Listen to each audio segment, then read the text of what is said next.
ये voter ID का जो बखेड़ा है ये अभी शुरू हुआ है पिछले 2-3 हफ्तों से। एक बात समझने की है, वोटर आईडी कौन बनाता है? वोटर लिस्ट बनाने की जिम्मेवारी चुनाव आयोग की है, जो एक संवैधानिक संस्था है। वो हमारे आपके या किसी दल के अधीन नहीं है। हर साल उनका काम है कि जब भी चुनाव हो तो एक संशोधित वोटर लिस्ट बने, उसकी शुद्धता, उसकी स्वच्छता बनाए रखना चुनाव आयोग का काम है। अभी 1.5 वर्ष पहले बिहार में चुनाव हुआ, पूरे देश में चुनाव हुआ। उसी वोटर लिस्ट से देश की पार्लियामेंट का जो सबसे बड़ा सदन है, इस देश का लोकतंत्र का सबसे बड़ा मंदिर है, जिसके जरिए यहाँ के प्रधानमंत्री का चुनाव हुआ है, उसी वोटर लिस्ट से उनका चुनाव हुआ। अब आप बता रहे हैं कि वो वोटर लिस्ट फर्जी है, तो क्या चुनाव आयोग ये स्वीकार करने को तैयार है कि जो पार्लियामेंट का चुनाव हुआ जिसमें मोदी जी प्रधानमंत्री बने, वो वोटर लिस्ट सही नहीं था? क्या वो फर्जी लोगों के वोट से बने? और अगर लोकसभा चुनाव के बाद से फर्जी लोग आ गए, जैसा कि बताया जा रहा है सूत्रों के हवाले से कि नेपाली और बांग्लादेश के बहुत सारे लोग बिहार में वोटर लिस्ट में अपना नाम घुसा लिए हैं या बिहार में आके रह रहे हैं, तो इसका दोष, इसका जवाब भी एनडीए की सरकार को ही देना होगा। क्योंकि लोकसभा चुनाव के बाद बिहार में मोदी जी की और नीतीश जी की ही सरकार है, तो आपने ये कैसे अलाउ किया कि बांग्लादेश से लोग आकर यहाँ रह रहे हैं? आपका प्रशासन क्या कर रहा है? आप अगर नेपाल से लोग आकर बिहार में वोटर लिस्ट में नाम जोड़ रहे हैं, तो बिहार सरकार की पुलिस और प्रशासन क्या कर रहा है?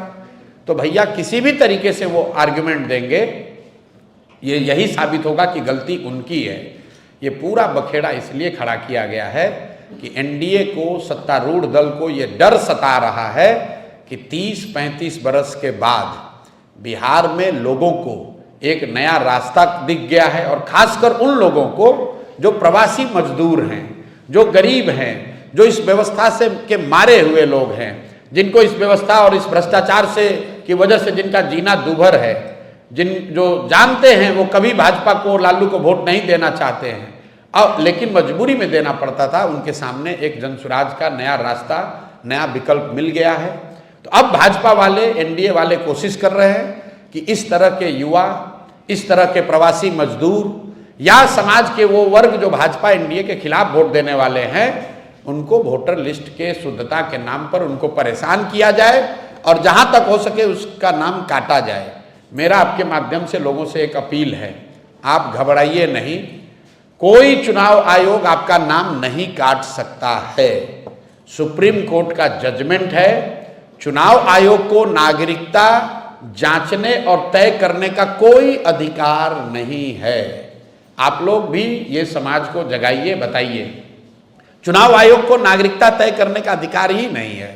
वो सिर्फ ये कह सकते हैं कि आप वो डॉक्यूमेंट लाइए जिससे कि वोटर लिस्ट में आपका नाम ऐड किया जा सके।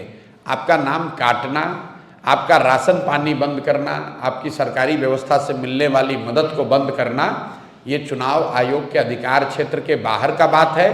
तो थोड़ी परेशानी जरूर हो रही है, लेकिन लोकतंत्र है, इसमें लड़ना ही पड़ेगा। लड़कर लोगों को अपना हक लेना पड़ेगा, और वोट का अधिकार सबसे बड़ा अधिकार है, इसको किसी को नहीं छोड़ना है। आपके पास अगर कागज नहीं है, लोग आपका नाम काट रहे हैं, आप किसी भी राजनीतिक दल से आपका सरोकार है, जनसुराज अच्छा लगता है तो जनसुराज के पास आइए, दूसरा कोई दल अच्छा लगता है उसके पास जाइए, लेकिन अपना वोट जरूर दीजिए। और देने के लिए जरूरी है कि आप अपना नाम वोटर लिस्ट में अंकित कराइए।